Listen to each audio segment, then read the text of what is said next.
decisions, corporate warfare, and a connection neither of them saw coming. Thank you for watching. Please hit the like button and comment with your city so I can see how far this story has traveled.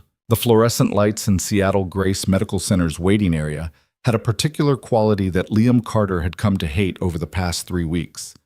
They buzzed faintly, just loud enough to notice if you sat still long enough, and they cast everything in a flat, colorless wash that made the world feel drained. He'd spent too many hours under lights like these lately. Too many nights driving home with his hands gripping the steering wheel too tight, trying to figure out how to explain things to a 6-year-old who still believed her dad could fix anything. He rubbed his face with both hands, the calluses on his palms catching on 3 days of stubble. His work shirt had grease stains near the collar that hadn't come out in the wash. He'd stopped caring about that sort of thing 2 doctor's appointments ago. The waiting room was half full. An older couple sat near the window, holding hands without speaking. A woman in scrubs scrolled through her phone with the exhausted posture of someone coming off a double shift. And across from Liam, in one of those expensive chairs that probably cost more than his truck, sat a woman who clearly didn't belong here. She was young, late 20s, maybe 30 at most. Her suit was the kind you saw in magazine spreads, navy blue with lines so sharp they could cut. Her hair was pulled back in a way that looked effortless but probably wasn't. And her posture was perfect despite the fact that her hands were clenched tight enough to make her knuckles white. She stared at the wall like she was trying to burn a hole through it. Liam noticed her because she looked exactly like someone who'd never been afraid of anything in her life, and right now she looked terrified. He looked away. It wasn't his business. Liam Carter? He stood too fast, his heart doing that stupid thing it had been doing lately where it kicked into overdrive over nothing. The nurse standing in the doorway had a clipboard and a neutral expression that gave nothing away. Dr. Morrison will see you now. He followed her down the hallway, past exam rooms and supply closets, and all the familiar landmarks of a place he'd never wanted to become familiar with. Dr. Morrison's office was at the end of the hall, small, neat. There was a diagram of the human digestive system on the wall that Liam had spent too much time staring at during previous visits. Dr. Morrison was in his 50s, graying at the temples, with the kind of calm demeanor that probably worked well on patients who weren't already convinced they were dying. "Have a seat, Liam." Liam sat. "I got your test results back." There it was, the moment. Liam's throat went dry. Dr. Morrison opened a folder, scanned something, then looked up. The imaging came back clear. No masses, no lesions. "Your symptoms appear to be related to severe acid reflux and stress-induced gastritis, not cancer." The words landed wrong. Liam heard them, but they didn't process right. He'd been so sure. The weight loss, the pain, the exhaustion. He'd been so convinced that he was running out of time that hearing anything else felt like a trick. "You're saying I'm fine?" "I'm saying you're not dying," Dr. Morrison said, "but you're not fine. Your stress levels are through the roof, you're not sleeping, and you've lost 15 pounds in 2 months. That's not sustainable." Liam let out a breath he hadn't realized he was holding. "I'm going to prescribe something for the reflux," Dr. Morrison continued. "But more importantly, you need to address the underlying stress. Are you still working 60-hour weeks?" "I have a kid to support." "You have a kid who needs you alive and functional," Dr. Morrison said, "not burned out at 32. Liam nodded, not trusting himself to speak. The relief was so overwhelming it almost felt like grief. Dr. Morrison handed him a prescription slip. "Take care of yourself. And if the symptoms come back, don't wait 3 weeks to call me." Liam stood, shook the doctor's hand, and walked out of the office in a daze. He made it halfway down the hallway before he had to stop and lean against the wall, pressing his forehead against the cool paint. He wasn't dying.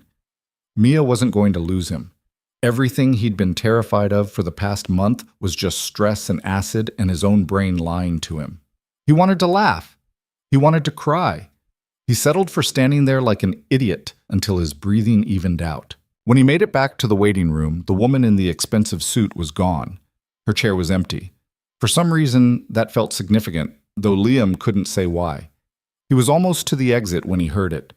"Please." It was quiet, barely more than a whisper. Liam turned and saw her standing near the hallway entrance, half hidden by a column. Up close, she looked worse than she had from across the room. Her face was pale, her eyes red-rimmed, and there was a faint tremor in her hands that she was trying to hide. "I'm sorry," she said. I know this is insane, but I need help. Liam glanced around. Nobody was paying attention. Are you okay? Do you need me to get a nurse? No. She shook her head quickly. I just got my diagnosis, early stage cancer. Treatable, they said, but it's still... Her voice cracked. She stopped, composed herself with visible effort. I have a meeting in 20 minutes, critical, and I can't walk in there alone. Liam frowned. I don't understand. She looked at him like she was measuring something, deciding something. I need you to pretend to be my husband. The words hung in the air between them. What? Just for an hour, she said. Maybe less. There's a conference room on the 3rd floor.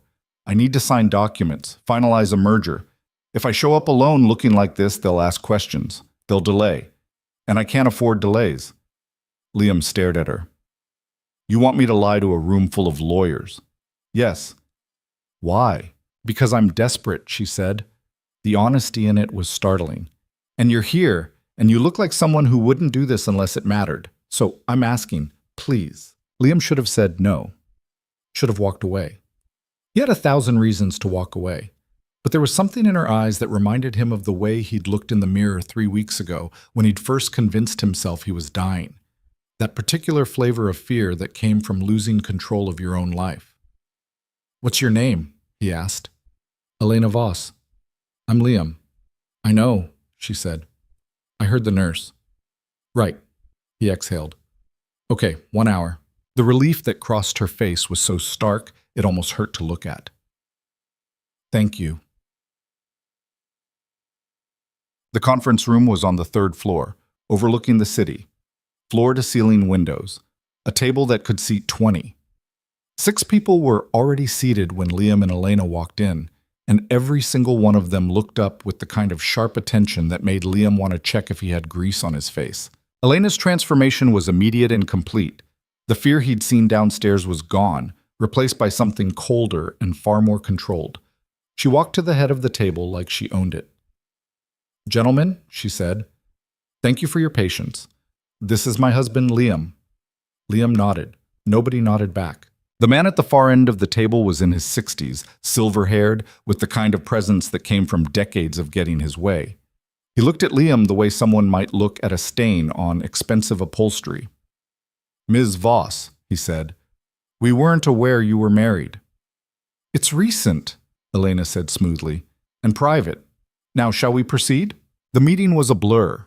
Terms Liam didn't understand. Numbers that made his head spin. He sat next to Elena and tried to look like he belonged there, which was probably the worst acting job in history. Mostly he just kept his mouth shut and his expression neutral. But he noticed things. He noticed the way the silver-haired man, whose name was apparently Richard Caldwell, kept steering the conversation back to Elena's stability, her long-term vision, her ability to lead. He noticed the woman to Caldwell's left, younger, sharper, who kept glancing at Elena like she was looking for cracks. And he noticed Elena, the way her jaw tightened every time Caldwell questioned her projections, the way her hand moved to the pen in front of her and gripped it just a little too hard. The board has concerns, Caldwell said eventually, about leadership continuity, about your ability to manage a company of this size long-term. My ability has never been in question, Elena said. Your circumstances have changed. My circumstances are private. Not when they affect shareholder value. The room went quiet. Liam didn't plan it, didn't think it through. He just reached over and put his hand on Elena's. Her fingers were cold. She looked at him, startled, and he gave her the smallest nod. Then he looked at Caldwell. If you've got concerns about Elena's leadership, Liam said, you should probably say them outright instead of dancing around them. Caldwell's expression didn't change. And you are her husband. You already established that. With all due respect, Mr. Carter.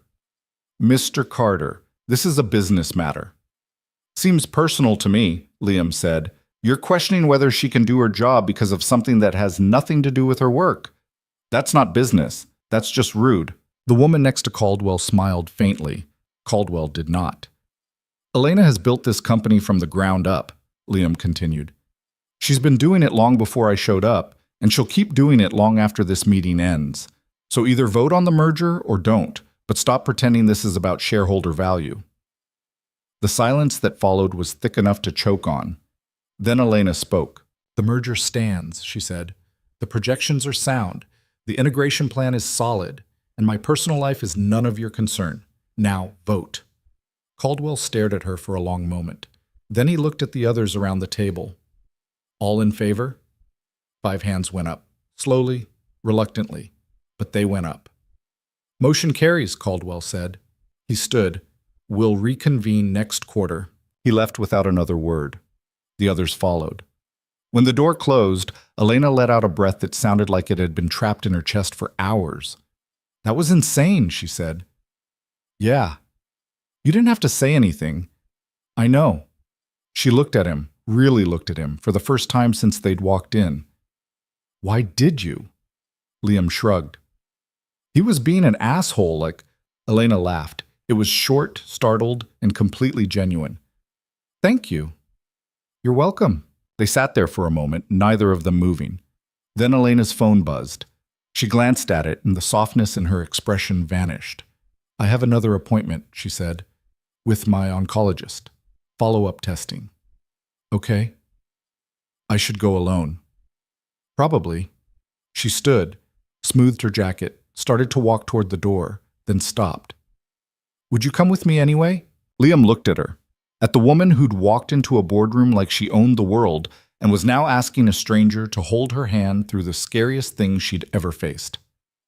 "Yeah," he said. "I'll come." The oncology wing was quieter than the main hospital. Softer lighting, calmer colors. It still felt like a place where bad news lived. Elena checked in at the front desk, and they were directed to a small waiting area with chairs that were just slightly too comfortable. Liam sat. Elena stood by the window, arms crossed, staring out at the city below. "You don't have to stay," she said. "I know." "I'm serious. You've already done more than I had any right to ask." "Elena." She turned. "I'm staying," Liam said. She didn't argue, just nodded and went back to looking out the window. A few minutes later, a nurse called her name. Elena hesitated just for a second, then walked toward the door. Liam stood and followed. The nurse glanced at him. "Family only," she said. "He's my husband," Elena said. The nurse nodded and led them down the hall. The oncologist was a woman in her 40s, Dr. Patel, with kind eyes and a manner that suggested she'd had this conversation 100 times before. She reviewed Elena's scans, explained the treatment options, outlined the prognosis. Early stage, treatable. Good odds. But still cancer. Still terrifying. Liam sat next to Elena and listened to words he didn't fully understand, watching her absorb information that was going to reshape her entire life. When Dr. Patel finished, she looked at Elena. "Do you have any questions?" Elena shook her head. "We'll schedule your first treatment for next week. In the meantime, try to rest. Let people help you." Elena nodded. They left the office in silence, walked back down the hallway in silence, made it all the way to the elevator before Elena spoke. "I don't know how to do this." Liam looked at her. "I've built a company," she said. "I've negotiated deals worth billions. I've fired people, hired people, fought hostile takeovers. But I don't know how to be sick. I don't know how to be weak." "You're not weak," Liam said. "I feel weak." "That's different." The elevator doors opened. They stepped inside. Elena leaned against the wall and closed her eyes. "I don't have anyone," she said quietly. "No family. No close friends. I built my whole life around work. And now work is the thing I'm trying to protect. And I don't even know why." "Because it's yours," Liam said. "Because you built it. That matters." She opened her eyes. "You don't even know me." "I know enough." "Why are you doing this?" Liam thought about Mia, about the fear he'd carried for weeks, about what it felt like to think you were running out of time. "Because I get it," he said. "Being scared. Feeling like you're losing control. I've been there. Still am, in some ways. So if I can help, even a little, then yeah, I'm gonna do that." Elena looked at him for a long moment. "What did your doctor say?" she asked. "Downstairs. When you came out of your appointment, you looked like someone had hit you. He told me I'm not dying. That's good news." "Yeah," Liam exhaled. "I've been convinced for weeks that I had cancer. Turned out to be stress and acid reflux, which is almost embarrassing. It's not embarrassing to be afraid. Feels like it sometimes. The elevator reached the ground floor. The doors opened. They stepped out into the lobby, and for a moment neither of them moved. "I have a daughter," Liam said. "Mia, she's 6. Her mom's not in the picture. It's just me, and I've been terrified that I was going to leave her alone." "But you're not." "No. But you don't just turn that fear off. It doesn't work like that." Elena nodded slowly. "I'm supposed to start treatment next week, which means I need to tell my board, my investors, everyone who's spent the last 5 years betting on me." "What are you going to tell them?" "I don't know yet." They walked toward the exit together, past the reception desk and the waiting area and the hallway where Liam had first heard Elena ask for help. Outside, the sky was overcast, Seattle gray, the kind of afternoon that felt like evening. "I meant what I said earlier," Elena said. "Thank you." "You already thanked me." "I mean it more now." Liam smiled. "You're welcome." Elena pulled out her phone, typed something quickly, then handed it to him. "That's my number. If you need anything, legal help, financial advice, whatever, I owe you." "You don't owe me anything." "I do.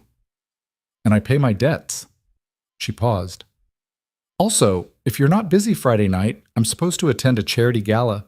Very boring, very expensive. I could use a buffer." Liam raised an eyebrow.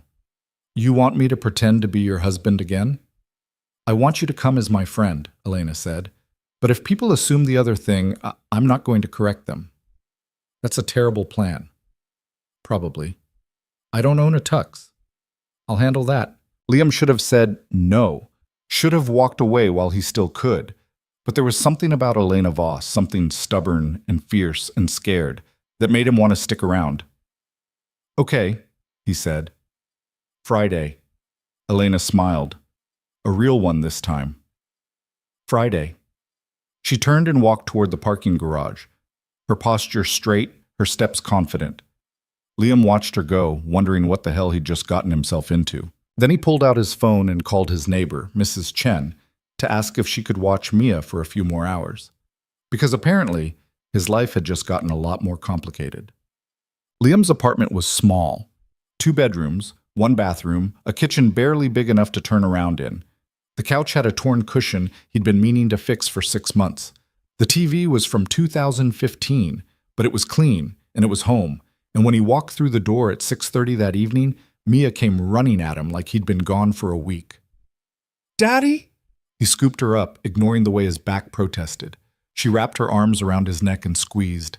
"Hey, kiddo. You have a good day?" Mrs. Chen made dumplings. "Did you save me any?" "No, they were really good." Liam laughed and set her down. Mrs. Chen appeared from the kitchen, wiping her hands on a towel.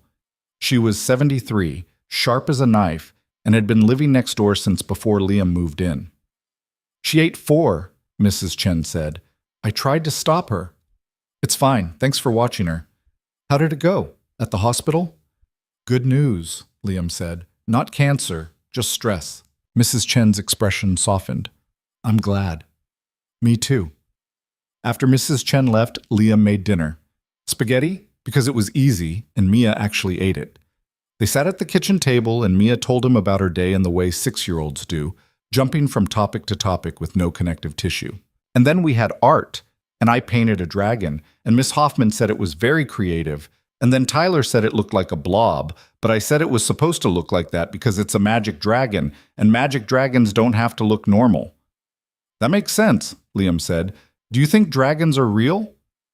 "I think if they were, someone would have taken a picture by now." Mia considered this. "Maybe they're invisible." "Maybe." After dinner, they watched half a movie before Mia fell asleep on the couch. Liam carried her to bed, tucked her in, and stood in the doorway for a minute, just watching her breathe. He wasn't dying. She wasn't going to lose him.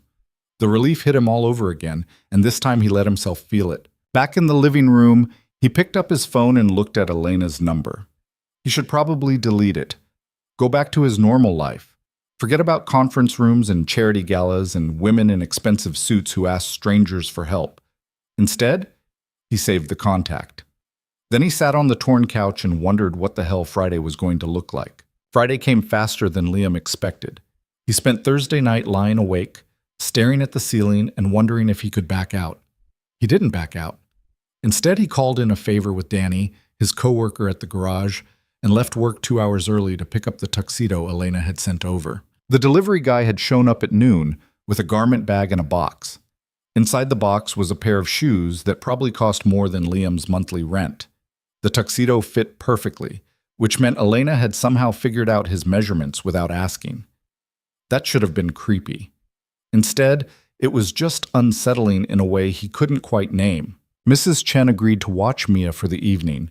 She didn't ask questions, which Liam appreciated, though the way she looked at him suggested she had plenty.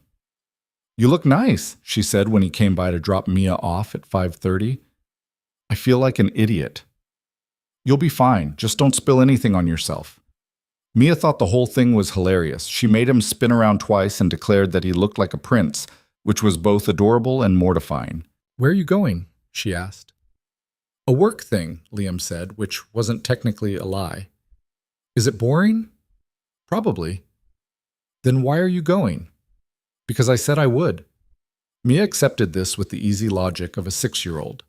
Liam kissed the top of her head, promised he'd be back before bedtime, and left before he could talk himself out of it. The gala was at the Fairmont Olympic Hotel downtown. Liam had driven past the building 100 times, but never been inside. He parked his truck 3 blocks away because the valet situation looked like something out of a car commercial, and he wasn't about to hand over his keys to someone in a vest. The lobby was all marble and chandeliers and the kind of quiet wealth that didn't need to announce itself. Liam felt immediately out of place. He checked his phone. Elena had texted him the details earlier. Grand Ballroom, 7th floor. Just ask for the Alexander Foundation event. He took the elevator up and tried not to think too hard about what he was doing. The ballroom was massive. High ceilings, gold trim, tables draped in white linen. There were maybe 200 people already inside, all of them dressed like they'd stepped out of a magazine. Liam spotted Elena immediately. She was near the bar, talking to a man in his 50s who looked like he'd never had a problem he couldn't buy his way out of. She saw Liam, excused herself, and crossed the room. She looked different. The suit was gone, replaced by a dress that was dark green and elegant in a way that made Liam forget how to form sentences for a second. Her hair was down, falling just past her shoulders, and she'd done something with her makeup that made her eyes look sharper. "You came," she said. "I said I would." "I wasn't sure you'd follow through." "I'm not a flake," she smiled. "No, you're not." Up close, Liam could see the tension in her shoulders. She was holding herself together, but it was costing her. "How are you doing?" he asked. "Tired, nervous, pretending I'm neither." "You're good at that." "I've had practice." She glanced around the room. "This is going to be tedious. Lots of small talk, lots of people asking questions I don't want to answer, but it's important. Donors, board members, investors, I need to be here." "Okay, if it gets too awful, just say the word, and we'll leave." "You'd actually leave?" "Probably not," Elena admitted. "But it's nice to pretend."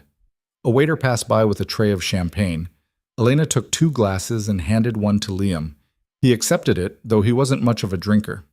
"To surviving the evening," she said. "I'll drink to that." They clinked glasses. The champagne was good. Liam had no idea what good champagne was supposed to taste like, but this seemed fancy. "So what's the plan?" he asked. "We circulate. I introduce you to a few people. You smile, nod, and don't volunteer any information unless directly asked." "What if they ask what I do?" "Tell them you're a mechanic." "Really?" "Why not? You think I'm ashamed of it?" "No, I just figured you'd want me to lie." Elena gave him a look that was hard to read. "I've done enough lying this week. Let's try honesty for a change." Before Liam could respond, a woman in her 60s approached with the kind of smile that didn't reach her eyes. She wore pearls and carried herself like someone used to being listened to. "Elena, darling," she said, "I was hoping you'd be here." "Margaret, good to see you." Margaret's gaze shifted to Liam with the precision of a hawk spotting prey. "And who is this?" "This is Liam Carter," Elena said. "My husband." Margaret's smile didn't waver, but something sharp flickered behind it. "Husband. How wonderful. I didn't realize you'd gotten married." It was private. How private? Very. Margaret looked Liam up and down. What do you do, Mr. Carter? I'm a mechanic, Liam said. How charming. It wasn't a compliment. Liam could tell by the way she said it, the faint curl of her lip that suggested she'd just been handed something distasteful. And how did you two meet? Margaret asked. Liam glanced at Elena. They hadn't discussed this part. At a coffee shop, Elena said smoothly. He spilled coffee on my jacket. I threatened to sue him. He bought me a replacement drink. We've been together ever since. Margaret laughed, though it sounded forced. How romantic. It worked for us, Elena said. Margaret stayed for another minute, making small talk that felt like an interrogation, before excusing herself to mingle. The moment she was out of earshot, Liam turned to Elena. That was terrifying. That was Margaret Hale. She sits on half the boards in this city and has made a career out of knowing everyone's business. She hated me. She hates everyone. Don't take it personally. Easy for you to say. Elena touched his arm briefly. You did fine. Better than fine, actually. Most people would have folded under that kind of scrutiny. I've dealt with worse. I believe that. They moved through the room together, stopping every few feet so Elena could greet someone or shake a hand or exchange pleasantries that all sounded the same. Liam stayed close, playing the role of supportive husband with varying degrees of success. Some people were polite. Others looked at him like he was a stain. A few seemed genuinely curious, asking questions about where he was from, how long he'd been in Seattle, whether he enjoyed his work. One man, a silver-haired executive type named David something, spent 5 minutes talking to Liam about cars. It was the first real conversation Liam had all night, and it felt like a lifeline. I've got a '68 Mustang I've been restoring, David said. Engine's been giving me hell. You ever work on classics? Not as much as I'd like, Liam said. But I've done a few. What's the problem? They talked shop for a while, and Liam almost forgot where he was. When David finally excused himself, Elena was watching Liam with an expression he couldn't quite read. What? He asked. You're good at this. At what? Talking to people. Being yourself. Most of the people here spend their whole lives pretending to be someone else. You don't. I don't know how to be anyone else. Exactly. Dinner was served at 7. Liam and Elena were seated at a table near the front with 6 other people, all of whom looked like they could buy and sell Liam 10 times over. The food was the kind of fancy that came in small portions and required 3 forks. Liam did his best to follow Elena's lead, but halfway through the second course he gave up and just focused on not embarrassing himself. The man to Liam's left, a venture capitalist named Robert, spent most of the meal talking about his vacation home in Aspen. The woman across from Elena asked pointed questions about the merger, which Elena deflected with the ease of someone who'd done this 1,000 times. Then Robert turned to Liam. So Liam, what do you think of Elena's company? Liam blinked. I'm sorry? Voss Technologies, your wife's company. You must have opinions. I think she's good at what she does. That's not what I asked. Liam looked at Elena, who gave him the smallest nod. I think, Liam said carefully, that building something from the ground up takes guts, and I think most people underestimate how hard that is. So, yeah, I'm proud of her. Robert smiled. It wasn't a nice smile. That's very sweet, but I'm asking about the business, growth projections, market positioning, long-term sustainability. Do you follow that side of things? Not really. Ah, so you're just here for moral support. I'm here because she asked me to be. How devoted. The condescension was thick enough to cut. Liam felt his jaw tighten. Across the table, Elena's expression had gone very still. Robert, she said quietly, that's enough. I'm just curious, Robert said, about the dynamic. It's unusual, isn't it? A CEO and a mechanic, different worlds. Not that different, Liam said. Oh? You fix things that are broken, Liam said. I do the same, just different tools. Robert laughed. That's one way to look at it. What's another way? That some things can't be fixed, that sometimes you cut your losses and move on. The table went quiet. Elena set down her fork very deliberately. If you have something to say, Robert, say it. Robert leaned back in his chair, his smile never wavering. I'm just wondering how long this merger is going to last when the person leading it can't even manage her own health. Liam felt Elena go rigid beside him. That's out of line, Liam said. Is it? Shareholders have a right to know if their CEO is compromised. She's not compromised. Then what would you call it? Human, Liam said. I'd call it human. She's dealing with something difficult, and she's handling it. That's not a weakness. That's strength. Robert's smile faded slightly. You're very passionate. Yeah, I am. Let's hope that passion translates to good judgment. Elena stood abruptly. Excuse me. She walked away from the table, headed toward the hallway that led to the restrooms. Liam hesitated for half a second, then followed. He caught up to her near the elevators, where she was standing with her arms crossed, staring at the wall. Elena, I'm fine. You're not. She turned to face him. Her composure was cracking, just slightly, and Liam could see the anger and frustration beneath it. He's not wrong, she said. The board is going to question my ability to lead. The shareholders are going to panic, and people like Robert are going to use this to tear me down. Let them try. It's not that simple. I know it's not. But you didn't build your company by backing down, so don't start now. Elena exhaled slowly. You don't understand the stakes. Then explain them to me. She looked at him for a long moment, then shook her head. We should go back inside. Not yet. Liam, you asked me to come here because you didn't want to do this alone, he said. So don't shut me out now. Talk to me. Elena's expression wavered. I'm scared. I know. I've spent my entire adult life building Voss Technologies. It's not just a company. It's everything I am. And now there's a chance I could lose it. Not because I'm bad at my job, but because I'm sick. That's not fair. No, it's not. And I don't know how to fight that. I don't know how to prove I'm still capable when everyone's looking for reasons to doubt me. Liam reached out and took her hand. Her fingers were cold again, just like they'd been in the conference room. You prove it by showing up, he said, by doing the work, by not letting people like Robert decide who you are. That sounds good in theory. It's all I've got. Elena smiled faintly. You're a terrible motivational speaker. I'm a mechanic. I fix engines, not people. You're doing okay so far. They stood there for a moment, neither of them letting go. Then Elena straightened, smoothed her dress, and took a breath. Okay, she said. Let's go back. They returned to the table. Robert didn't say another word for the rest of the meal, though Liam caught him watching them more than once. When dinner ended, people began moving toward the bar or the dance floor, or clustering in groups to talk. Elena excused herself to speak with a donor, and Liam found himself standing alone near the windows, looking out at the Seattle skyline. You handled that well.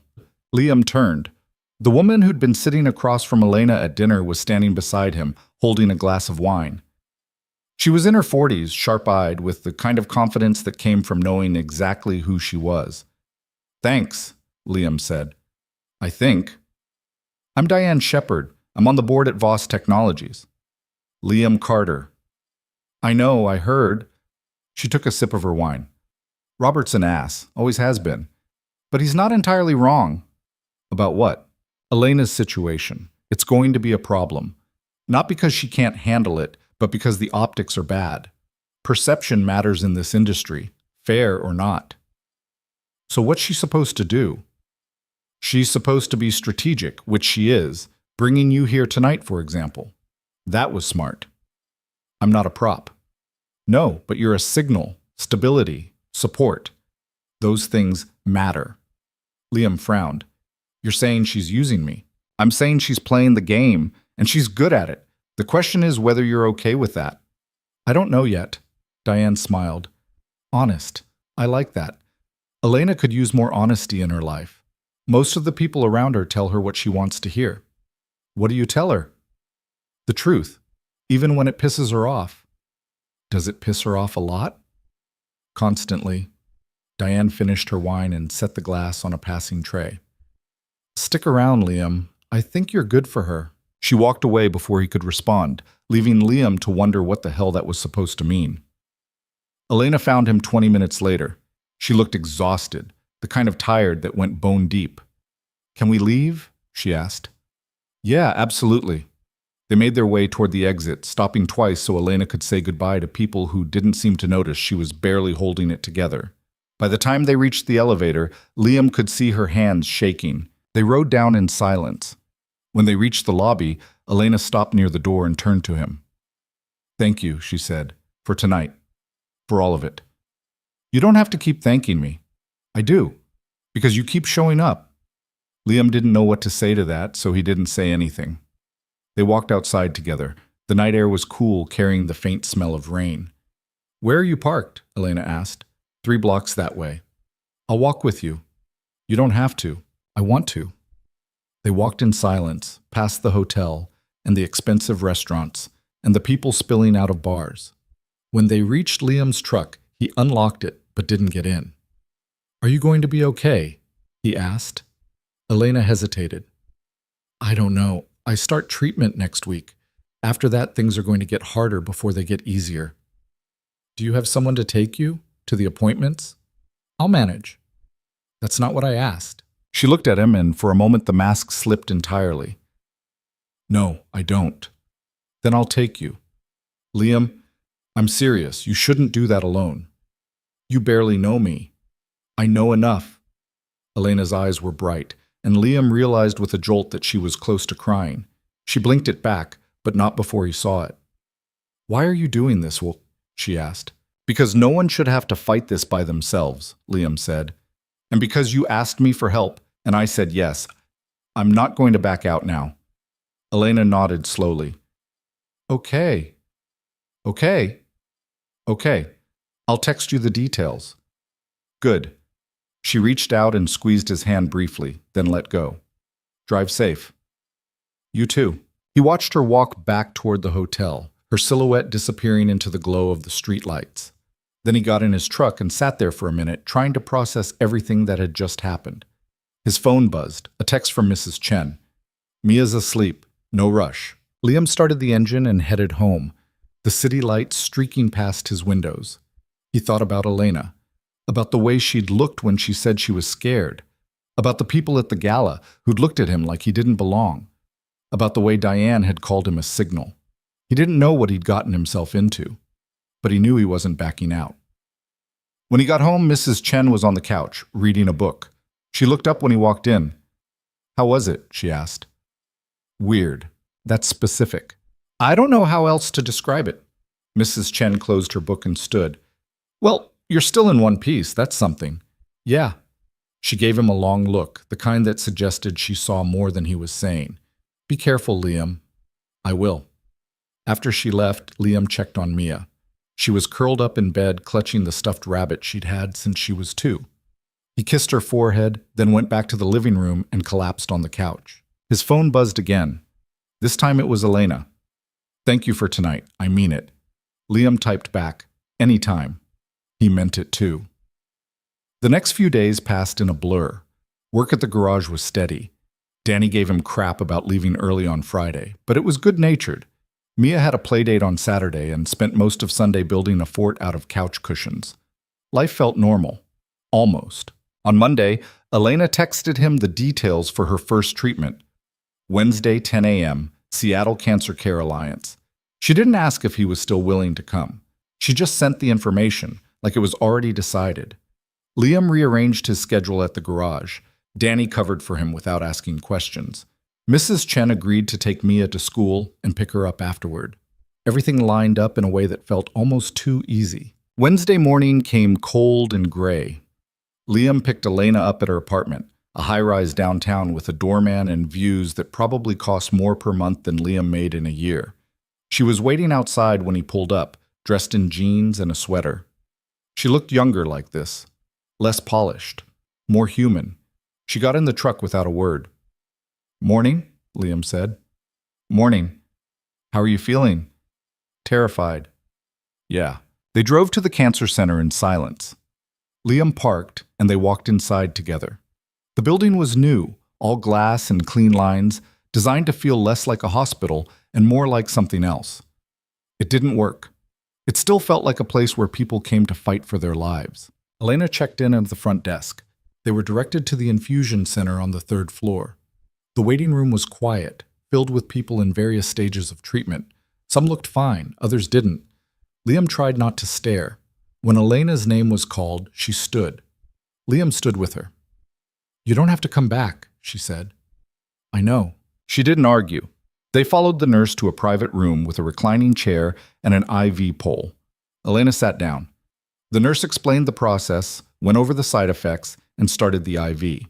It took longer than Liam expected. He sat in the chair next to Elena and tried to think of something useful to say.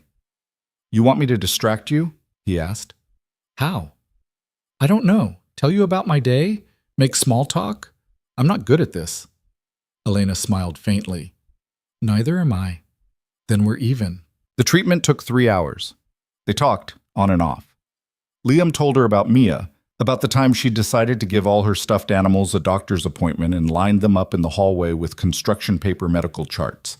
Elena told him about the early days of her company, when it was just her and 2 programmers in a rented office space, living on instant ramen and bad coffee. "We almost went under 6 times in the first year," she said. "I had no idea what I was doing. I just knew I didn't want to work for anyone else." "What made you start it?" "Spite, mostly," Liam laughed. "Seriously?" "Seriously. I worked for a tech firm right out of college. Brilliant people, terrible culture. My boss was a nightmare. I pitched him an idea for a new platform, and he stole it. Took credit for the whole thing. So I quit, took the idea back, and built it myself." "Did it work?" "Better than I expected.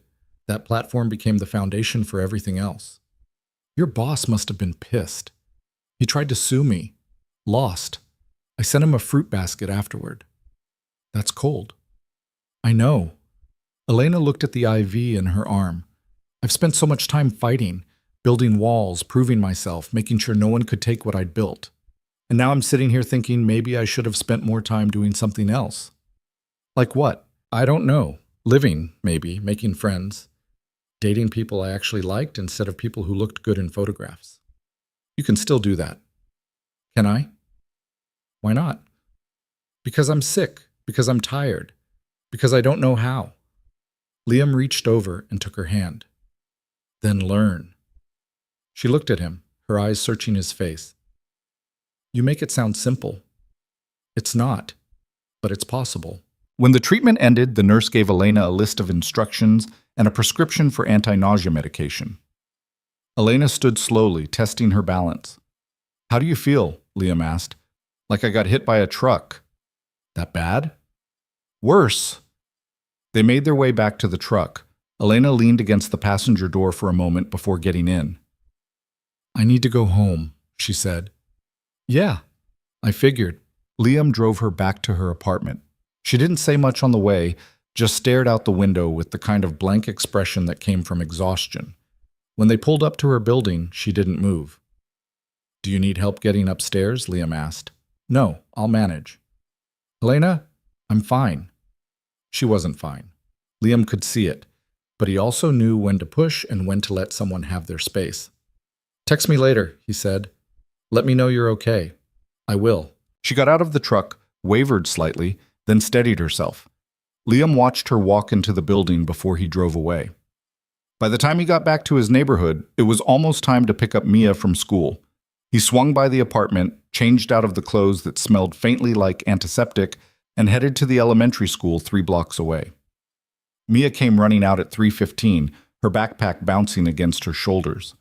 "Daddy!" "Hey, kiddo, how was school?" "Good. We learned about fractions." "Yeah? You like fractions?" "Not really. They're confusing. They get easier." They walked home together, Mia chattering about her day. Liam listened, half his attention on her and half still back at the cancer center, thinking about Elena sitting in that chair with an IV in her arm. That night, after Mia went to bed, Liam's phone buzzed. It was Elena. "Made it home. Still upright. Thank you for today." Liam typed back. "How are you feeling?" Elena. "Like I got hit by a truck, but I'll live." Liam. "That's the plan." Elena. "Same time next week?" Liam. "Same time next week." He set the phone down and stared at the ceiling. A month ago, his biggest worry had been whether he could afford new tires for the truck. Now he was driving a billionaire CEO to chemotherapy and pretending to be her husband at charity galas. His life had become unrecognizable. But when he thought about backing out, about walking away and letting Elena face this alone, he couldn't do it. So he didn't. The second treatment was worse than the first. Elena texted him the night before to say she wasn't sure she could go through with it, and Liam had called her instead of texting back because some conversations didn't work in writing. "What do you mean you're not going?" he'd asked. "I mean, I feel like death warmed over, and the idea of sitting in that chair for 3 more hours makes me want to throw up." "You have to go." "I know I have to go. That doesn't make it easier. Nothing about this is easy, but you're going anyway." There'd been a long silence on the other end of the line. Then Elena had said, "You're annoyingly persistent." "I've been told that before." "By who?" "My daughter. She asked for a puppy 17 times last month. I said no 17 times. She says I'm stubborn." "She's not wrong." "Neither are you, but you're still going to treatment tomorrow." Elena had laughed, and it sounded tired but real. "Fine. 10 a.m. I'll be there." Wednesday came, and Liam picked her up at 9:30. She looked worse than she had the week before. Thinner, paler. The kind of exhausted that sleep couldn't fix. She got into the truck without a word, leaned her head against the window, and closed her eyes. Liam didn't push her to talk. He just drove. The infusion center was busy. They checked in and were directed to the same room as last time. The nurse who started the IV was different, younger, with a name tag that read Jessica. She was gentle and efficient, explaining each step even though Elena had already been through it. "How are you feeling today?" Jessica asked. "Like I'd rather be anywhere else," Elena said. "That's normal. The second round is usually harder. Your body's still adjusting." "When does it stop being hard?" Jessica paused, her hand on the IV line. "It doesn't really, but you get used to it, and it gets easier to manage." "That's not encouraging." "I know, but it's honest." After Jessica left, Elena closed her eyes and let out a long breath. Liam sat in the chair next to her, the same one he'd occupied last week, and tried to think of something useful to say. He came up empty. "Tell me about your daughter," Elena said without opening her eyes. "What about her?" "Anything. I need a distraction." Liam thought for a moment. "She's obsessed with dinosaurs right now. Last week she informed me that the T-Rex wasn't actually the biggest carnivore, and I was wrong for thinking it was." "What's the biggest?" "Spinosaurus. Apparently. She made me watch a documentary to prove it." Elena smiled faintly. "Sounds like she's smarter than you." "She definitely is." "What's her name?" "Mia." "That's pretty. Does she look like you?" "A little. Mostly she looks like her mom." Elena opened her eyes. "You don't talk about her much." "Mia's mom." "There's not much to talk about. She left when Mia was 6 months old. Haven't heard from her since." "I'm sorry." "Don't be. We're better off." "Still, that must have been hard." "It was, but you deal with it. You move forward. What else are you going to do?" Elena looked at him for a long moment. "You're a better person than I am." "I doubt that." "I'm serious. I don't forgive people. I hold grudges. If someone wrongs me, I make sure they regret it." "That sounds exhausting." "It is." The treatment dragged on. Liam told her more about Mia, about the time she'd tried to bake him a birthday cake and ended up setting off the smoke alarm, about the way she insisted on reading him bedtime stories instead of the other way around. Elena listened, and for a while she looked less like someone fighting for her life and more like someone just trying to get through the day. Halfway through, Elena's phone buzzed. She glanced at it, frowned, and set it aside. "Problem?" Liam asked. "Richard Caldwell. He wants to schedule a meeting." "The guy from the merger vote?" "Yeah. He's been circling for weeks looking for an opening. Now he's found one." "What kind of opening?" "The kind where he tries to convince the board that I'm not fit to lead." Elena rubbed her temples. "He's been pushing for a vote of no confidence. Subtle at first, but it's getting louder." "Can he actually do that?" "If he gets enough board members on his side, yes. And with my diagnosis out there, he's got ammunition." "That's insane. You're still doing your job." "Doesn't matter. Perception is reality in this world. If enough people think I'm compromised, I am." Liam felt anger flare in his chest. "So what are you going to do?" "Fight. What else?" Elena looked at the IV in her arm. "I've got a board meeting in 2 weeks. If Caldwell's going to make his move, it'll be then." "What do you need?" "I need to show them I'm still capable, that I'm not falling apart. But this doesn't change who I am. You are still capable. You don't know that. Yeah, I do. You're sitting here getting poison pumped into your veins and you're already planning how to outmaneuver some corporate jackass. That's not weakness. That's the opposite. Elena's expression softened slightly. You have a lot of faith in me. Someone should. When the treatment ended, Liam drove Elena home. She was quiet the whole way, staring out the window at the city passing by. When they pulled up to her building, she didn't get out right away. Liam. Yeah? The board meeting. I need you there. He looked at her. Why? Because Caldwell's going to try to paint me as unstable, as someone who can't handle the pressure. If I show up alone, it plays into that narrative. But if I show up with you, it looks like you have support, like you're not falling apart. Exactly. Liam hesitated. Elena, I don't belong in a boardroom. You belonged at the gala. You belonged at the merger meeting. You'll belong there too. This is different. How? Because this matters. If you lose this vote, you lose everything. I don't want to be the reason that happens. Elena reached over and took his hand. Her grip was weak, but it was there. You won't be. You'll be the reason I win. Liam wanted to argue, wanted to tell her she was putting too much weight on someone who barely understood her world, but the look in her eyes stopped him. Okay, he said. I'll be there. Thank you. She got out of the truck and walked into the building, moving slower than she had last week. Liam sat there for a minute, gripping the steering wheel, wondering what the hell he'd just agreed to. The next 2 weeks were a blur. Elena's third treatment hit her harder than the first two combined. Liam picked her up, sat with her through the infusion, and drove her home while she dozed in the passenger seat. She texted him updates in the evenings, mostly short messages about how she was feeling or what Caldwell was planning. Liam responded when he could, usually after Mia went to bed, trying to offer reassurance he wasn't sure he believed. Work at the garage kept him busy. Danny noticed he was distracted and called him out on it one afternoon while they were working on a transmission. You've been weird lately, Danny said. I'm always weird. Weirder than usual. What's going on? Liam didn't know how to explain it. I've been helping someone with medical stuff. Like a friend? Something like that. Danny gave him a long look.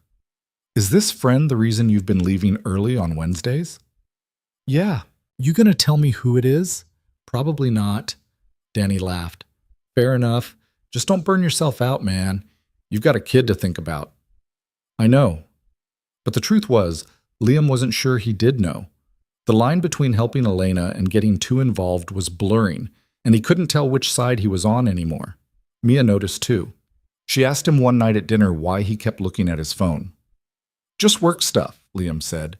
You don't usually check your phone at dinner. I know, sorry. She tilted her head, studying him with the kind of seriousness only a 6-year-old could pull off. Are you okay, Daddy? Yeah, kiddo, I'm okay. You promise? I promise. She accepted this and went back to her macaroni and cheese, but Liam set his phone aside and tried to focus on being present. It was harder than it should have been. The night before the board meeting, Elena called him. It was late, almost 11, and Liam had just gotten Mia down for the night. I can't do this, Elena said. Yes, you can. I'm serious, Liam. I feel like I'm going to fall apart. I can barely keep food down. I haven't slept in 2 days, and tomorrow I have to walk into a room full of people who want to see me fail. Then prove them wrong. How? By showing up. By doing the thing you've been doing since the day you started that company. You fight. I'm tired of fighting. I know, but you're going to do it anyway. There was a long pause. Then Elena said, What if I lose? Then you lose. But at least you'll know you didn't back down. That's a terrible pep talk. I'm a mechanic, not a life coach. Elena laughed, and it sounded wet, like she'd been crying. You're the worst and the best at the same time. I'll take that as a compliment. You should. She took a shaky breath. Okay, I'll see you tomorrow. 9 a.m. I'll pick you up. Liam? Yeah? Thank you for all of this. I know I keep saying it, but I mean it. I know you do. After she hung up, Liam sat on the couch and stared at the ceiling. He thought about Elena, about the way her voice had cracked when she said she was tired of fighting. He thought about Mia, asleep in the next room, and the life he'd built for her. He thought about the board meeting tomorrow and the very real possibility that everything could fall apart. Then he got up, made himself a cup of coffee he didn't need, and tried to figure out what the hell he was going to wear to a boardroom. The next morning came too fast. Liam dropped Mia off at school, went home to change into the only suit he owned, and drove to Elena's building. She was waiting outside when he pulled up, dressed in a charcoal suit that looked like armor. Her face was pale, but her expression was set. She got into the truck without a word. "How are you feeling?" Liam asked. "Like I'm about to walk into a firing squad." "That's dramatic." "It's accurate." They drove to the Voss Technologies headquarters in silence. The building was downtown, all glass and steel, 30 stories of corporate ambition. Liam had never been inside. The lobby was intimidating, filled with sleek furniture and people in expensive clothes who moved with purpose. Elena led him to the elevator. They rode up to the 20th floor where the boardroom was located. The hallway was quiet, lined with abstract art that probably cost more than Liam's truck. "You ready?" Elena asked as they approached the boardroom door. "No, but let's do it anyway." She smiled faintly. "That's the spirit." The boardroom was massive. A long table dominated the center, surrounded by leather chairs. Floor-to-ceiling windows overlooked the city. 10 people were already seated, and every single one of them looked up when Elena walked in. Richard Caldwell was at the far end of the table. He looked exactly as Liam remembered. Silver hair, sharp suit, the kind of face that suggested he'd never been told no in his life. "Elena," Caldwell said, "you're late." "I'm exactly on time," Elena said. "And you brought a guest." "My husband. You've met." Caldwell's gaze flicked to Liam, dismissive and cold. "Of course. Please, sit." Elena took a seat near the head of the table. Liam sat beside her, trying not to feel like an imposter. The meeting started with financials, projections, earnings reports, market analysis. Liam understood maybe half of it. Mostly he just watched Elena, the way she fielded questions with precision, the way she never let her composure slip. Then Caldwell made his move. "Before we adjourn," he said, "I'd like to raise a concern regarding leadership stability." The room went still. "Go ahead," Elena said. "It's come to my attention that you've been undergoing medical treatment. Treatment that, while admirable, raises questions about your ability to lead this company through a critical period." "I'm undergoing treatment for a manageable condition," Elena said. "It doesn't affect my ability to do my job." "Doesn't it? You've missed 2 meetings in the past month. Your availability has been inconsistent, and I've received feedback from several stakeholders expressing concern about continuity." "Stakeholders you've been speaking to privately," Elena said, planting doubts. Caldwell smiled. "I've been doing my due diligence, as should we all." Diane Shepard, the woman from the gala, spoke up. "What exactly are you proposing, Richard? A vote of no confidence, to ensure the board has full faith in our current leadership." The words landed like a bomb. Liam felt Elena go rigid beside him. "That's premature," Diane said. "Is it? We're entering the most critical phase of this merger. We need leadership that's steady, reliable, and fully present. I'm not sure Elena can provide that right now." "I'm sitting right here," Elena said, her voice sharp. "You want to question my leadership, do it to my face." Caldwell leaned back in his chair. "Very well. Can you honestly tell this board that your condition won't interfere with your duties?" "Yes." "Can you guarantee you'll be available for every critical decision over the next 6 months?" "Can you guarantee you won't get hit by a bus tomorrow?" Elena shot back. "Life doesn't come with guarantees, Richard. You know that.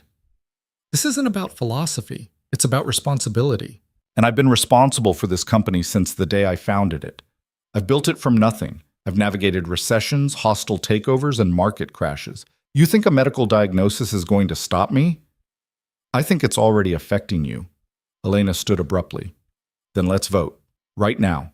If this board doesn't have confidence in me, let's settle it." The room erupted in murmurs. Diane was shaking her head. Another board member, a man in his 50s named Thomas, looked uncomfortable. Caldwell's expression remained neutral.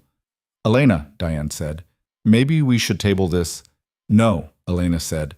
"If Richard wants to challenge me, let him. I'm not going to spend the next 6 months waiting for the other shoe to drop." Caldwell nodded slowly. "Very well. All in favor of a vote of no confidence? 3 hands went up. Caldwell's. A woman named Patricia, who'd barely spoken all meeting, and a younger man Liam didn't recognize. All opposed? 6 hands went up, including Diane's. Caldwell's jaw tightened. The motion fails. Elena sat back down, her face unreadable. Liam wanted to say something, to offer some kind of reassurance, but the moment didn't feel like it belonged to him. Is there any other business? Elena asked, her voice steady. There wasn't. The meeting adjourned. People filed out, some of them avoiding Elena's gaze, others nodding in acknowledgement. Caldwell left without a word, his expression dark. When the room was empty except for Elena, Liam, and Diane, Elena finally let herself exhale. That was close, Diane said. Too close, Elena agreed. He's not going to let this go. I know. Diane looked at Liam. You didn't say a word in there. Wasn't my place, Liam said. Smart. Diane turned back to Elena. You need to be careful. Caldwell's lost this round, but he'll come back harder next time. Let him. Diane left, and it was just the two of them. Elena leaned forward, resting her elbows on the table, and covered her face with her hands. You did it, Liam said. Barely. Doesn't matter. You won. She lowered her hands and looked at him. I don't feel like I won. I feel like I'm one bad day away from losing everything. Then don't have a bad day. Elena laughed, and it sounded hollow. If only it were that simple. They left the building together, walking out into the midday sun. The city was loud, busy, indifferent to the battle that had just played out 20 floors above. Elena stopped on the sidewalk and turned to face him. I don't know how to thank you, she said. You don't have to. I do. You've done more for me in the past month than most people have done in my entire life. You're exaggerating. I'm not. Liam didn't know what to say to that, so he just shrugged and said, You're welcome. Elena reached out and hugged him. It was sudden, unexpected, and brief, but it was real. I have to get back to work, she said when she pulled away. But thank you for being here, for all of it. Anytime. She walked back into the building, and Liam stood there for a moment watching her go. Then he got in his truck and drove back to the garage, where Danny was waiting with 3 cars that needed oil changes and a knowing look Liam chose to ignore. That night, after Mia went to bed, Liam's phone buzzed. It was Elena. I'm still standing. Barely, but I'm here. Liam typed back. That's all that matters. Elena. Is it? Liam. Yeah, it is. He set the phone down and thought about the look on Elena's face when she'd called the vote. The way she'd stood up and faced down Caldwell without flinching. The way she'd hugged him on the sidewalk like he was the only thing keeping her tethered to the ground. He thought about Mia, about the life he'd built for her, and how much of it relied on him staying in his lane. Then he thought about Elena, fighting a battle on 2 fronts, and how she'd asked him to stand beside her anyway. He didn't know where this was going, didn't know if it was sustainable or smart, or anything other than complicated. But he knew he wasn't walking away. Not yet. The 4th treatment came on a Wednesday that felt like any other Wednesday, until it didn't. Liam picked Elena up at the usual time, and she looked worse than he'd ever seen her. Her skin had a grayish tint, and she moved like every step hurt. Maybe we should reschedule, Liam said as she climbed into the truck. Can't. The schedule matters. Miss one, and it throws everything off. Elena, I'm going. Don't argue with me.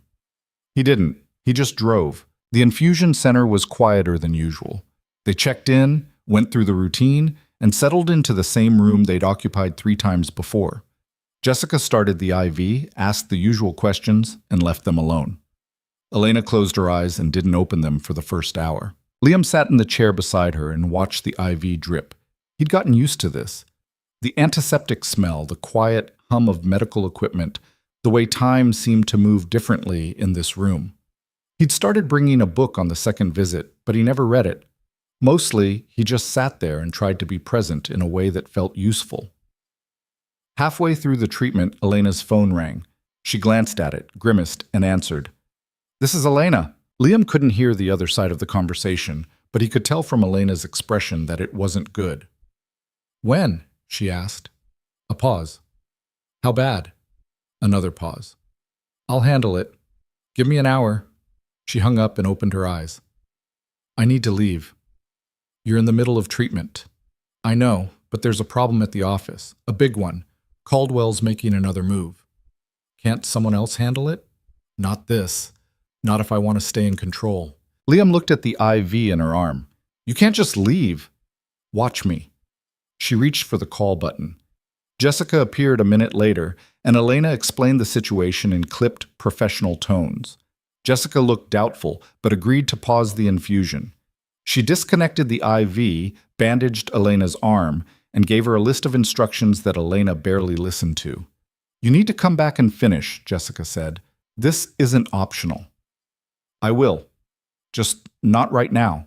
They left the cancer center and Elena directed Liam to drive straight to the Voss Technologies building. She spent the entire ride on her phone, her voice sharp and controlled despite the fact that she looked ready to collapse. Who leaked it? She asked whoever was on the other end. I don't care if you don't know. Find out. When they pulled up to the building, Elena got out without waiting for Liam to say anything. He followed her inside, through the lobby, up the elevator, and into a conference room where 6 people were already waiting. They all looked up when Elena walked in, and the relief on their faces was immediate. Talk, Elena said. A woman in her 30s with red hair and glasses started speaking. Someone leaked the Q3 projections to the press. They're reporting that we're 20% under target. Are we? No. The leak used preliminary numbers from 6 weeks ago. The actual projections are solid, but the damage is already done. Stock dropped 4% in the last hour. Elena sat down heavily. Who had access to those numbers? Board members, senior leadership, accounting. So basically everyone. Basically, Elena rubbed her temples. Caldwell. We can't prove that. I don't need proof. I know it was him. She looked up. Get legal on this. I want to know if we have grounds to pursue action and get PR to draft a statement. We're releasing the actual projections today, ahead of schedule. That's risky, someone said. So is letting Caldwell control the narrative. The meeting lasted 40 minutes. Liam stood near the door, trying to stay out of the way. He watched Elena work, the way she commanded the room despite looking like she could barely stand. When it was over, the others filed out, leaving just the 2 of them. Elena stayed seated, staring at the table. You need to go back, Liam said. I know. I'm serious. You can't skip treatment. I'm not skipping it. I'm delaying it. That's the same thing. It's not. She looked at him, and her eyes were exhausted. I can't let Caldwell win. If I show weakness now, even for a second, he'll use it to bury me. This isn't weakness. This is survival. In his world, those are the same thing. Liam crossed the room and sat down next to her. You're going to kill yourself trying to prove a point. Maybe, but at least I'll go down fighting. That's not noble. That's just stupid. Elena laughed, and it sounded bitter. You're not supposed to call your fake wife stupid. I'm not calling you stupid. I'm calling your decision stupid. There's a difference. Enlightening. Elena. He waited until she looked at him. You won the board vote. You survived Caldwell's first attack. You've proven you can handle this. But you can't handle it if you're dead. I'm not going to die from missing one treatment. You don't know that. Neither do you. They sat in silence for a moment. Then Elena's phone buzzed. She glanced at it and sighed. PR needs approval on the statement, she said. Handle it from the truck. I'm taking you back to the cancer center. Liam, I'm not arguing about this. You're going back, you're finishing the treatment, and then you can go back to fighting Caldwell, but not before. Elena stared at him. Then, to his surprise, she nodded. Okay. Okay? Don't make me repeat myself. They went back to the truck. Elena worked on her phone the entire drive, approving statements and fielding calls. By the time they got back to the cancer center, she'd put out 3 fires and started 2 new initiatives. Jessica was less than thrilled to see them, but agreed to finish the infusion. This can't become a pattern, Jessica said as she reconnected the IV. It won't, Elena said. I mean it. Your body needs consistency. If you keep disrupting the schedule, the treatment won't work as well. I understand. Jessica left and Elena leaned back in the chair. She looked hollowed out, like she'd used up every ounce of energy she had. Thank you, she said quietly. For what? for dragging me back here. I wouldn't have come on my own. I know. You're very irritating. I've been told that too. The rest of the treatment passed in silence. When it was over, Liam drove Elena home. She fell asleep in the passenger seat, her head against the window, and didn't wake up until they reached her building. You okay? Liam asked. No, but I'll manage. You need help getting upstairs? I need a lot of things. Help getting upstairs isn't one of them. She got out of the truck, slower than usual, and walked into the building without looking back. Liam sat there for a minute, watching the door close behind her, and wondered how much longer she could keep this up. The answer came faster than he expected. 3 days later, Elena called him at 2 in the morning.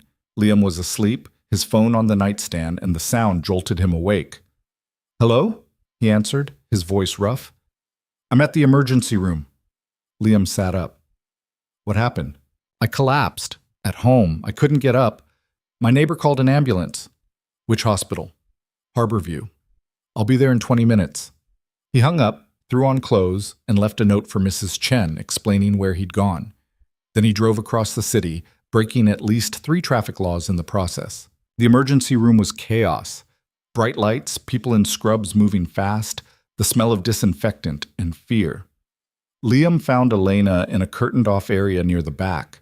She was on a gurney, hooked up to monitors, an IV in her arm. She looked small and fragile in a way he'd never seen before. Hey, he said. Hey.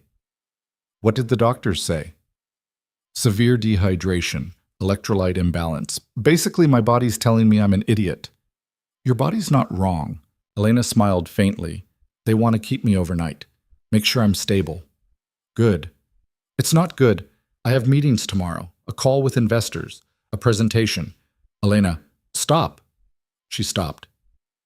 You're in the hospital, Liam said. The meetings can wait. They can't. They can, and they will. Because you're not going anywhere until the doctors say you're okay. Elena looked at him, and for a moment her composure cracked entirely. I'm scared. I know. I don't know how to do this. How to be sick and still be me. You're still you. You're just going through something hard. What if I can't do both? What if I have to choose between the company and getting better? Then you choose getting better. It's not that simple. It is. You just don't want it to be. A nurse came by to check Elena's vitals. After she left, Liam pulled the chair closer to the gurney and sat down. I'm staying, he said. You don't have to. I know. I'm staying anyway. Elena didn't argue. She closed her eyes, and after a while, her breathing evened out. Liam sat in the uncomfortable chair and watched her sleep, the monitors beeping steadily in the background. At some point, he dozed off. When he woke up, it was morning, and Elena was awake, watching him.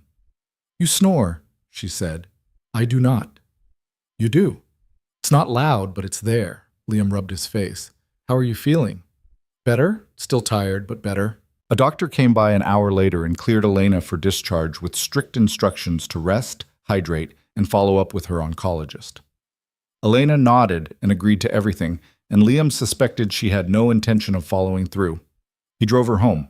When they pulled up to her building, she didn't get out right away. I'm going to take a few days off, she said. Liam looked at her, surprised. Really? Don't sound so shocked. I am shocked. You've never taken a day off in your life. I have. Just not recently. She paused. I'm tired, Liam. I'm so tired I can't think straight, and I can't fight Caldwell if I can't think. That's smart. Don't get used to it. She got out of the truck and walked into the building. Liam watched her go, feeling something shift in his chest. Relief, maybe. Or hope. Over the next few days, Elena actually rested. She texted Liam updates, mostly complaints about being bored, but she stayed home. She missed one board call and delegated 2 others. She slept. She ate. She let her body recover. On Friday, she called him. I'm going stir-crazy, she said. That's progress. I need to get out of this apartment. Do something normal. Like what? I don't know, something that doesn't involve boardrooms or hospitals or needles. Liam thought for a moment. You want to meet my daughter? There was a long pause. Are you serious? Yeah. Mia's been asking who I keep texting. I think she's convinced I have a secret girlfriend. Do you? No, I have a secret fake wife. Very different. Elena laughed. Okay, when? Tomorrow. We usually go to the park in the afternoon. You could meet us there. What if she doesn't like me? She's 6. She likes everyone. That's not reassuring. It's the best I've got. Saturday was sunny, one of those rare Seattle days where the sky was actually blue. Liam and Mia went to the park at 2, and Elena showed up 20 minutes later. She was wearing jeans and a sweater, her hair pulled back in a ponytail. She looked nervous. Mia spotted her first. Is that her? She asked. Yeah, that's Elena. She's pretty. Don't tell her that. She'll get a big head. Mia giggled and ran toward Elena. Liam followed at a slower pace. Hi, Mia said when she reached Elena. I'm Mia. Hi, Mia. I'm Elena. My dad says you're his friend. I am. Are you his girlfriend? Elena glanced at Liam, amused. We're friends, that's all. Okay. Mia seemed satisfied with this. Do you want to play on the swings? I don't know. I haven't been on a swing in a long time. It's easy. I'll show you. Mia grabbed Elena's hand and dragged her toward the playground. Liam followed, watching as his daughter gave Elena a very serious tutorial on proper swing technique. Elena listened intently, nodding at all the right moments, and when she finally got on the swing, Mia pushed her with all the strength her small body could muster. Higher, Mia shouted. I think this is high enough, Elena said, laughing. No, it's not. You have to go higher. I'm good, thanks. Liam sat on a bench and watched them. It was surreal seeing Elena like this. Out of her element, out of her armor, just being a person. She was terrible at swinging, kept losing her rhythm, and Mia found this hilarious. After a while, they moved to the slide. Then the monkey bars. Then a game of tag that Elena lost spectacularly. By the time they'd been at the park for an hour, Elena was out of breath and smiling in a way Liam had never seen before. They sat on the grass, and Mia showed Elena the rocks she'd collected from around the playground.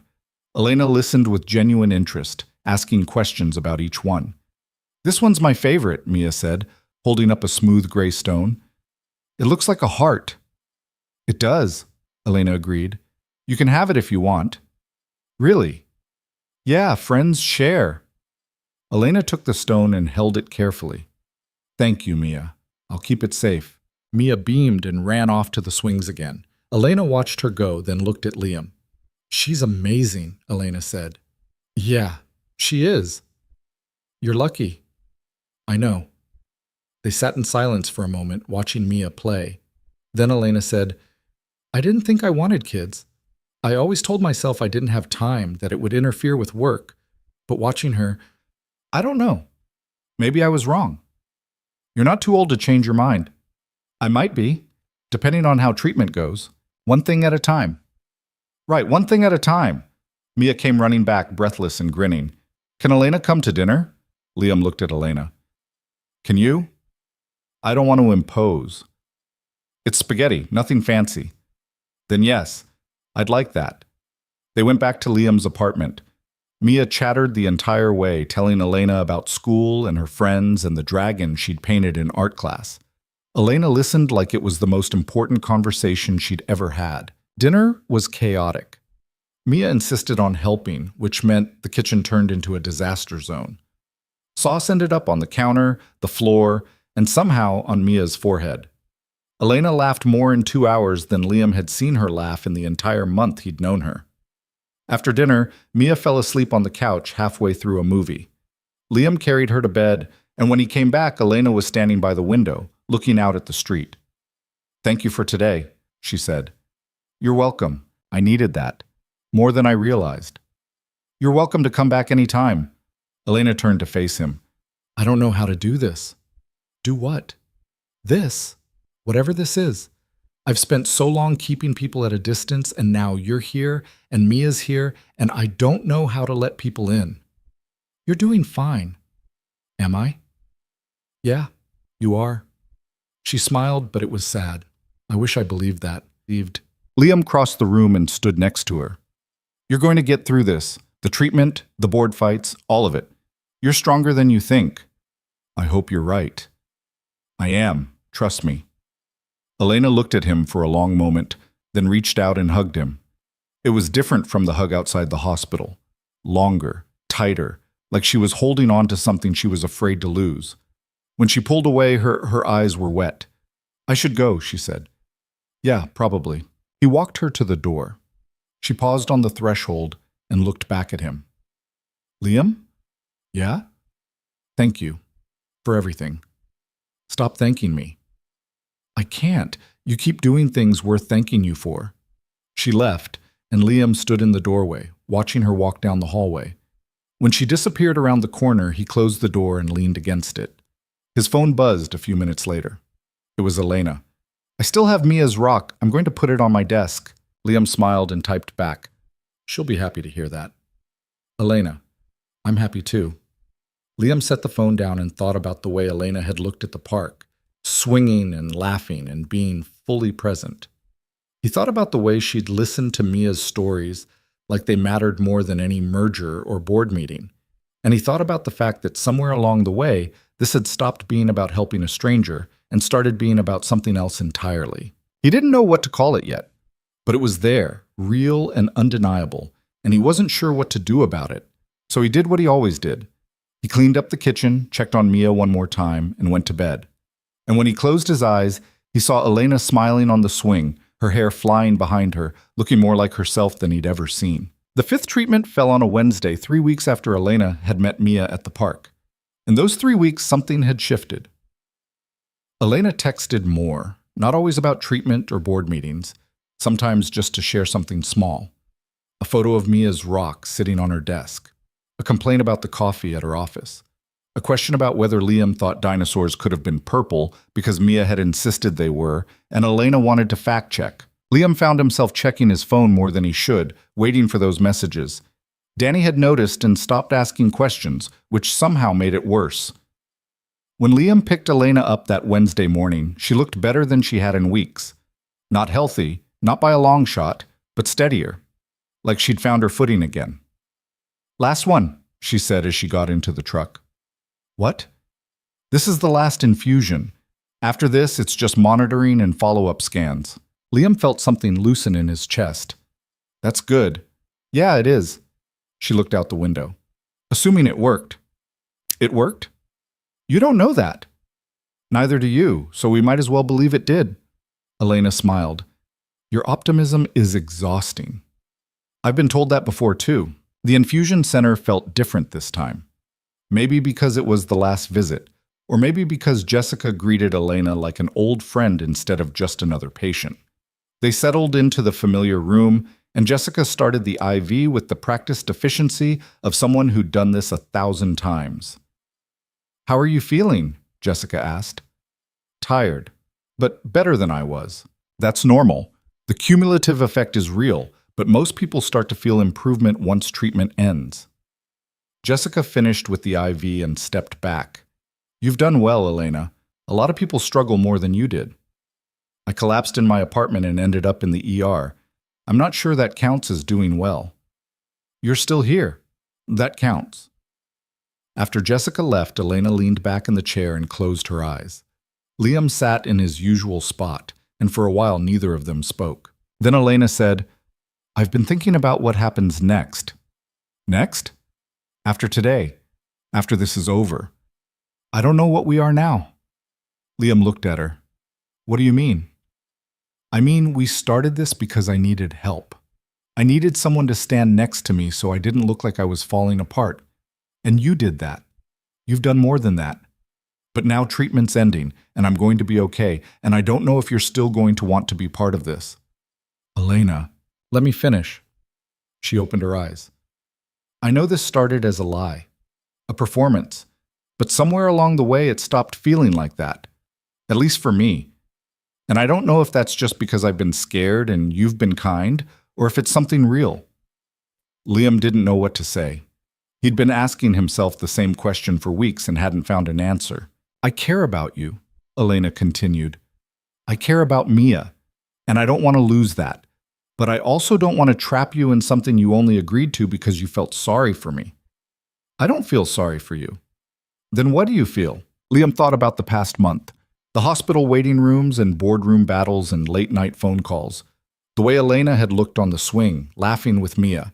The way she'd hugged him in his apartment like he was the only solid thing in her world. "I feel like I showed up to help," he said slowly.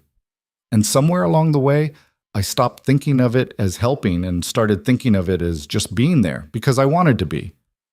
Why? Because you're worth being there for.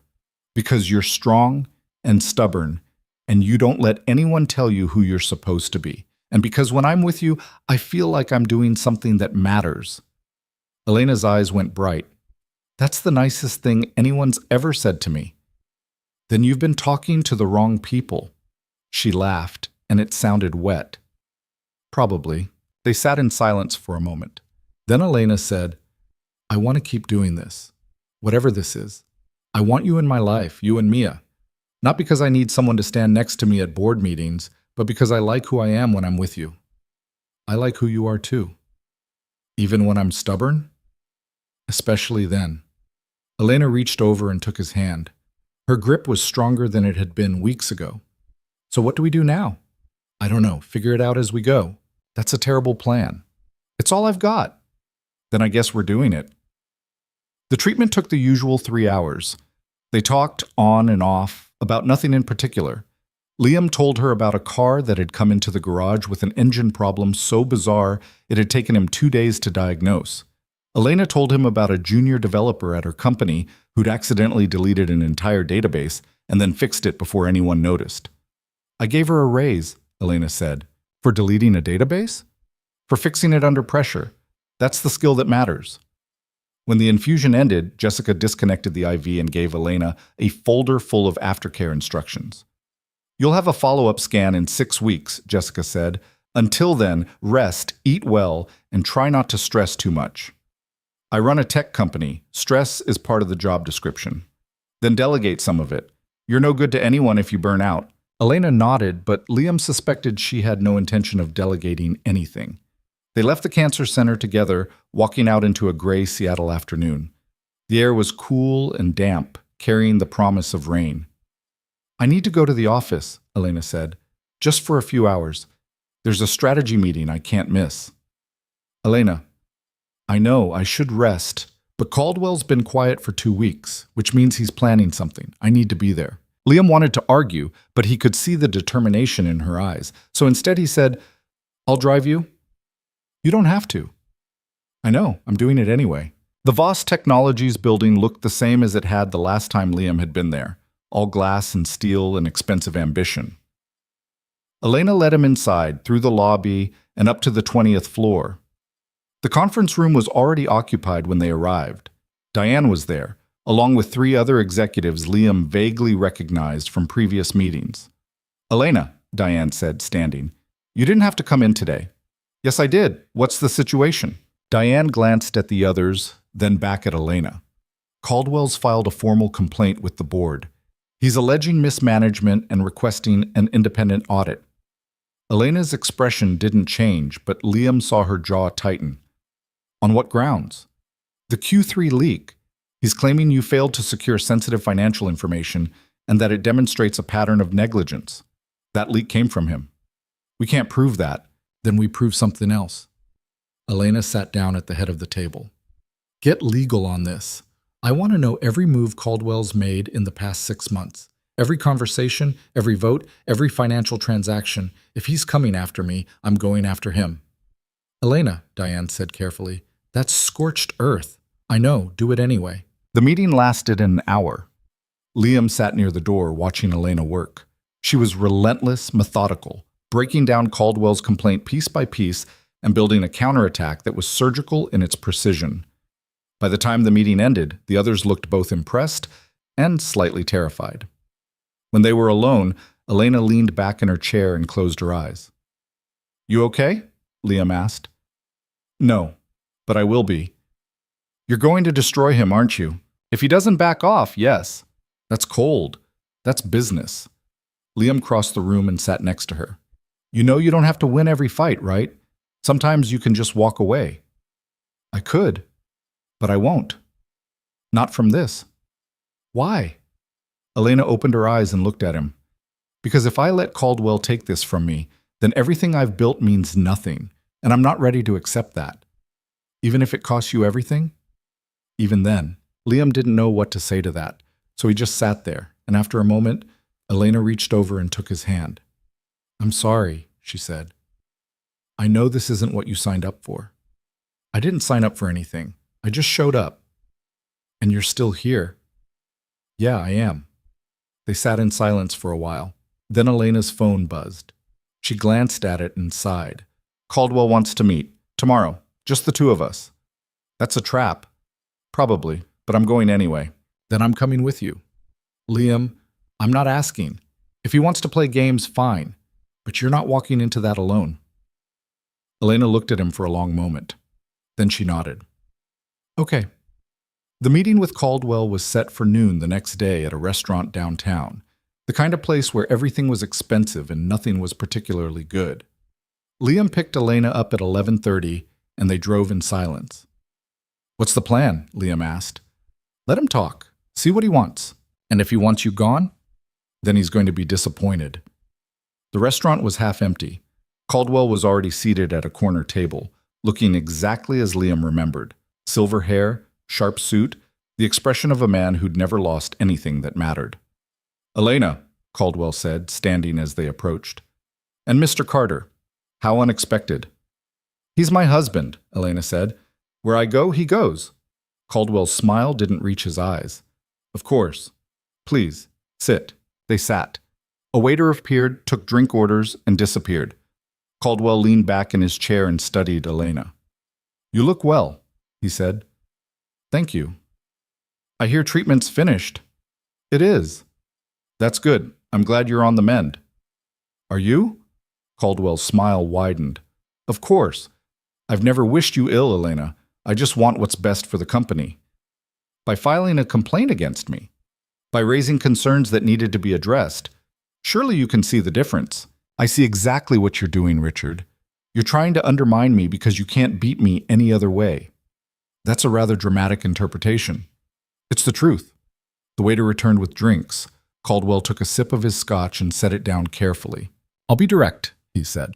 "The board is losing confidence in your leadership, not because you're incompetent, but because the circumstances have changed. Your illness, while unfortunate, has created uncertainty, and uncertainty is bad for business. I'm still capable of doing my job." "Are you?" "You collapsed 3 weeks ago. You've missed meetings. Your focus has been divided. Those aren't signs of strong leadership. Those are signs of being human, perhaps. But the board doesn't need a human. It needs a leader. And right now I'm not sure you can be both." Liam felt anger flare in his chest, but Elena put a hand on his arm, stopping him before he could speak. "What do you want, Richard?" she asked. "I want you to step down, voluntarily. Take a leave of absence, focus on your recovery, and let someone else run the company for a while. Someone like you." "I'm not angling for your position, Elena. I'm trying to protect the company. By removing me. By giving you space to heal." Elena leaned forward. "Let me be clear. I'm not stepping down. I'm not taking a leave of absence, and I'm not letting you or anyone else dictate what I can and can't do. So if this is your play, it's a bad one." Caldwell's expression hardened. "You're making a mistake." "That's my mistake to make.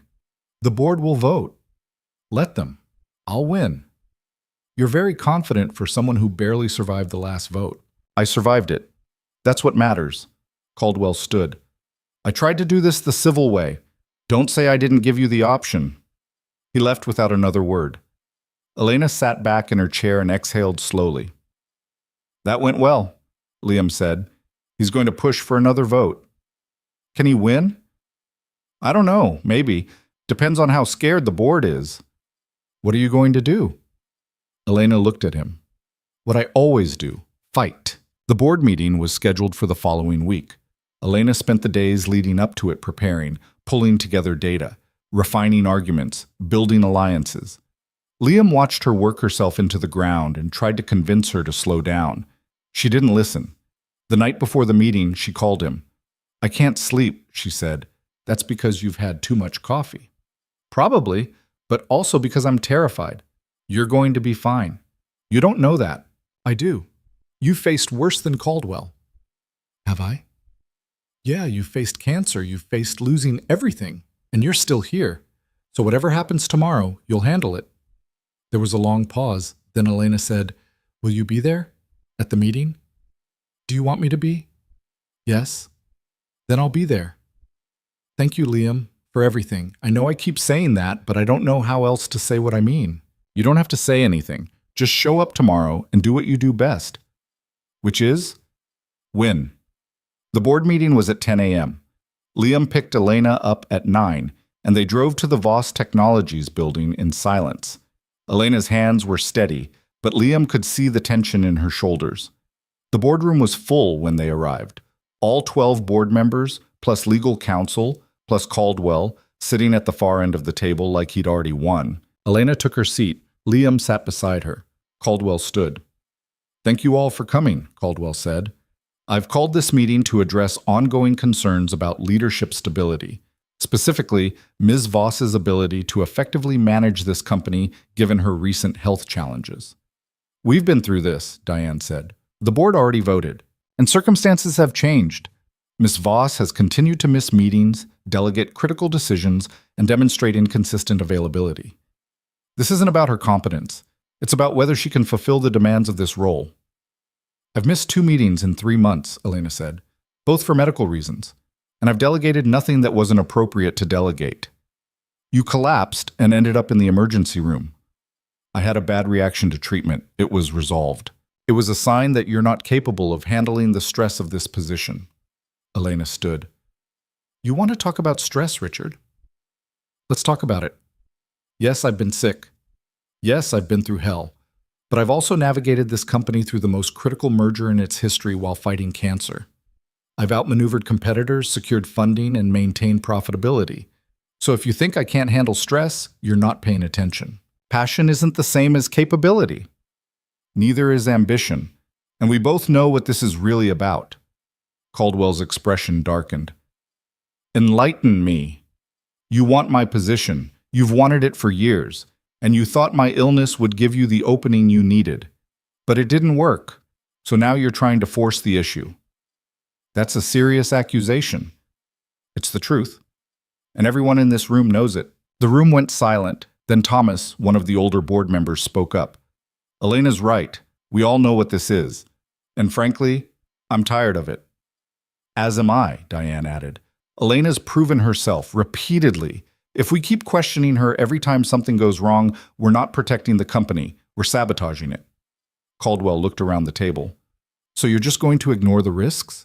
"What risks?" Diane asked. "Elena's treatment is finished. Her prognosis is good. She's doing her job.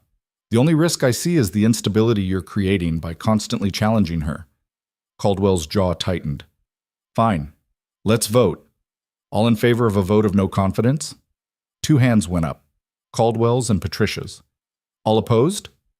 10 hands went up. Caldwell stared at the table for a long moment. Then he stood. "I'm resigning from the board," he said, effective immediately. No one tried to stop him. He walked out, and the door closed behind him with a quiet click. The room exhaled collectively. Elena sat down slowly, her face carefully neutral. "Well," Diane said, "that's that." The meeting adjourned. People filed out, some of them congratulating Elena, others just looking relieved.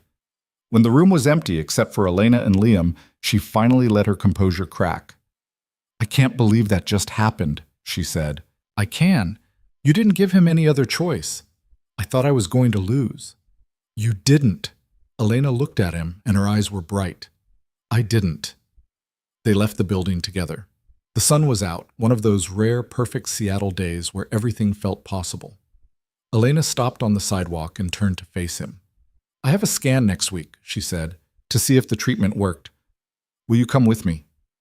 "Of course." "Even if it's bad news?" "Especially if it's bad news."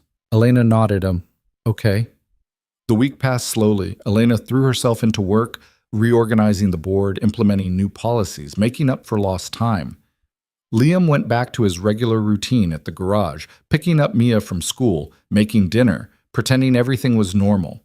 But on Wednesday morning, when he picked Elena up for the scan, nothing felt normal. They drove to the cancer center in silence. Elena was pale, her hands clasped tightly in her lap. Liam wanted to say something reassuring, but everything he came up with sounded hollow. The scan took 45 minutes. Elena disappeared into the imaging room, and Liam sat in the waiting area, staring at the wall. When she came back out, she looked exhausted. "They'll have the results in a few hours," she said. "Dr. Patel wants to meet at 2 to go over them." "Okay." They went to a coffee shop down the street and sat at a corner table. Elena ordered tea she didn't drink. Liam ordered coffee he didn't want. They sat in silence, watching the city move around them. At 1:30, they went back to the cancer center. Dr. Patel was waiting in her office, the same kind, steady presence she'd been from the beginning. "Elena," she said. "Liam, please sit." They sat. Liam reached over and took Elena's hand. Her fingers were ice cold. Dr. Patel opened a folder and looked at the scans. Then she looked up and smiled. "The treatment worked," she said. "The tumor's gone. No signs of remaining cancer." Elena didn't react at first. Then she said, "Are you sure?" "I'm sure. We'll continue to monitor you, of course. Scans every 3 months for the first year, then every 6 months. But as of right now, you're cancer-free." Elena's grip on Liam's hand tightened. "I'm cancer-free." "Yes."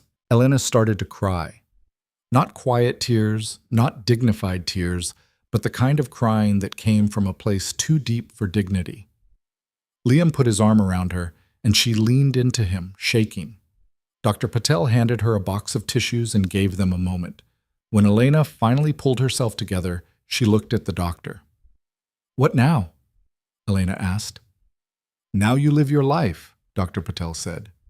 "You take care of yourself. You follow up with me regularly, and you don't take anything for granted." Elena nodded. "I won't." They left the office, walked through the cancer center, and stepped out into the afternoon sun. Elena stopped on the sidewalk and just stood there, her face tilted toward the sky. "I didn't think I'd make it," she said quietly. "But you did." "Because of you." "No, because of you. I just showed up. You did more than that." Elena looked at him. "You gave me a reason to keep fighting, you and Mia. You reminded me that there's more to life than work and winning and proving myself. And I don't think I would have made it through without that." Liam didn't know what to say, so he just pulled her into a hug, and they stood there on the sidewalk, holding on to each other. After a moment, Elena pulled back. "I want to see Mia. Can we pick her up from school?" "Yeah, she'd like that." They drove to the elementary school and waited outside until the bell rang. Mia came running out, her backpack bouncing, and when she saw Elena, her face lit up. "Elena?" "Hi, Mia. What are you doing here?" "I wanted to see you. Is that okay?" "Yeah, can we go to the park?" Elena looked at Liam. He nodded. They went to the park, the same one they'd been 2 weeks ago. Mia dragged Elena to the swings again, and this time Elena didn't hesitate. She got on the swing, and Mia pushed her with all the enthusiasm of a 6-year-old who believed in magic. Liam stood back and watched them. Elena, laughing and alive and free. Mia, running circles around the playground, shouting about dinosaurs and rocks and everything that mattered in her small, perfect world. And Liam thought about the past 2 months, about the fear and the fighting and the moments where everything felt impossible, about the way Elena had walked into his life as a stranger and become something else entirely. After a while, Mia got tired and came to sit with him on the bench.